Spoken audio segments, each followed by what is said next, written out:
Today's story was written by Reddit user IAmTheHypeTFS. Humans were impressive in many ways, many of them terrifying, and perhaps nothing fit into both categories, as well as their ability to pack bond with just about anything. Yet, despite the myriad of stories and testimonies and recorded events of this incredible ability to outwork, the galaxy had not yet seen the true strength of this trait, nor had they seen the true depths of the pain it could cause a human. Not until a very specific subset of humans entered the intergalactic workforce, the veterinarians. Those who thought humans were strong before had all their previous perceptions completely shattered when they heard these new stories.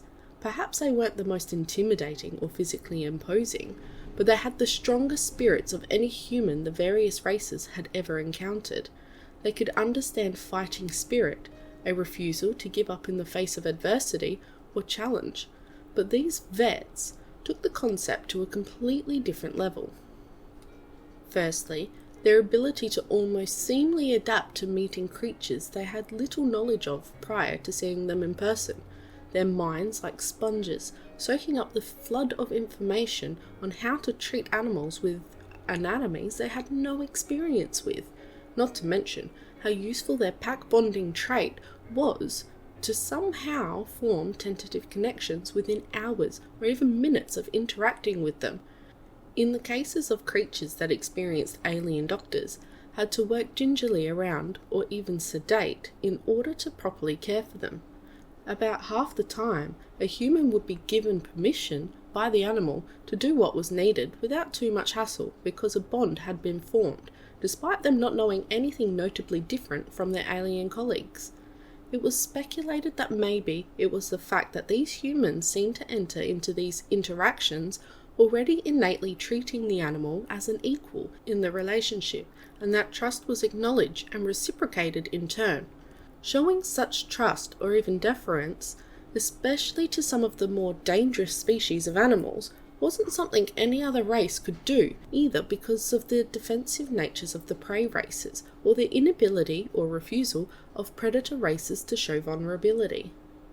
They also remembered, of course doctors remember their patients, even if they need their memories jogged by a name or by seeing their face, but these vets remembered so much more.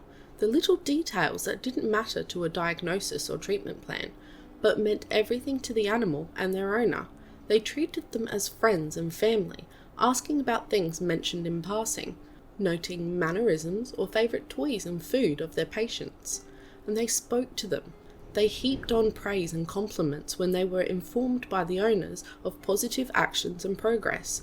They even gave them little lectures and talking tos when they did something wrong, very often followed by a little playful boop on their nose, and in return, they were remembered.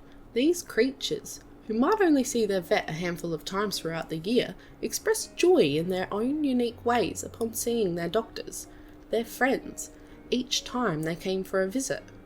But there are always two sides to every coin. In exchange for sharing all of the joys and triumphs of so many creatures, they also shared in their pain. Doctors, in the same practices, could testify to seeing their human colleagues experience physical distress when one of their patients wasn't doing well or something had gone wrong, something they were all too aware would happen when they formed these connections, and yet they still did. They willingly formed these pack bonds and shared the burden, providing comfort and almost seeming to try to take on a portion of the suffering to provide even the slightest relief. And sometimes it even worked. The trust and compassion of the human allowing an animal to relax despite its pain, letting their body repair itself without interference. And sometimes it didn't. Sometimes there was nothing to be done, no way to stop the inevitable, but they fought it every step of the way. Even when surgery wouldn't help, or medication was ineffective and everyone knew what the future held, they fought the oncoming despair with every ounce of love in their hearts. They made sure that creature knew it was cared for, sitting for hours with them until the end, offering soft-spoken comforts and a gentle touch. And it destroyed them every single time, every loss was personally devastating, as if a portion of their very souls had been forcibly ripped away, leaving a raw, gaping pain behind. Yet they forged on. They absorbed this agony, letting themselves mourn and break down in their own time, but not when there was more work to be done. And it was in this way that the pack bond healed as much as it hurt. They found comfort and joy in those bonds that were still there and used them to knit themselves back together. They fought on so that the next patient wouldn't suffer a similar fate, so they could continue to share in their joy and life. They fought on for those they had lost and for those they could yet save. There was a popular saying amongst humans, and like many others, it was one of self-deprecation. We don't deserve our pets. But the rest of the galaxy disagreed. They were certain that if only one race deserved the love and comfort of an animal companion, it was the humans, especially the vets.